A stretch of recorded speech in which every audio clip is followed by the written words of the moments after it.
Hello everyone, আজকে হচ্ছে শনিবার।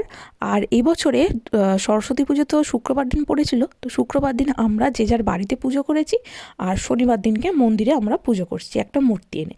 তো এইখানে একটা ছোট্ট মতো মূর্তি আছে দুখানা, একটা মাটির আর একটা পিতলের। তো পিতলেরটাতেই আমাদের সমস্ত ফুল টুল দিয়ে পুজো করা হচ্ছে। আর এই যে দেখতে পাচ্ছ ছোট্ট মতো মূর্তিটা, এটাই হচ্ছে মাটির। তো এইটাতে শুধু সাজিয়ে রাখা হয়েছে।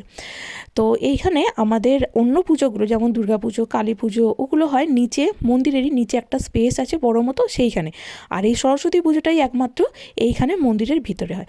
তো সরস্বতী পুজোতে সবাই হলুদ পরে, সেই জন্য ঠাকুরদেরকেও কিন্তু হলুদ রঙের ড্রেস পরেছে এবং ভীষণ সুন্দর লাগছে।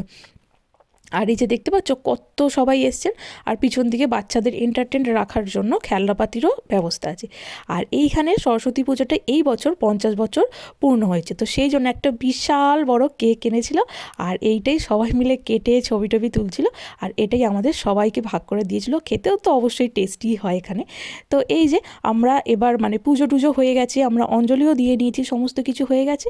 হয়ে যেতে এবার চলে এসেছি এখানে খাবার জায়গায়। তো এটা শনিবার দিন হয়েছে বলে লোকজন একটু কম আছে, মানে শুধুমাত্র আমরা বাঙালিরাই আছি। তো একদিক থেকে ভালো হয়েছে। আর এই যে খাবার নিয়ে এবার বসে পড়েছি। তো এইখানে দিয়েছে একটা ওই গোটার মতো একটা ঘন্ট, তারপর হচ্ছে খিচুড়ি, তারপর হচ্ছে একটা বেগুনি, পাঁপড়, চাটনি, পায়েস। তো আর ছিল মিষ্টি, আলু ভাজা। আর এগুলো খেতে যথারীতি খুবই সুন্দর হয়েছিল। আমার বাপের বাড়িতে গোটা নেই, কিন্তু আমাদের পাড়াতে সববার গোটা আছে, যার জন্য ছোট থেকে আমরা এত গোটা খেয়েছি আর এত ভ্যারাইটির গোটা পেতাম যে প্রায় 3-4 দিন ধরে ফ্রিজে রেখে রেখে খেতাম। আর শ্বশুরবাড়িতে আমার গোটা আছে, তো ঠিক আছে। কিন্তু এইখানে এসে আমাদের কারোর বাড়ি হয়তো গোটা করে না, আর আমিও করতে পারি না গোটা, জানি না কীভাবে করতে হয়, সেই জন্য গোটাটাই মিস করছিলাম।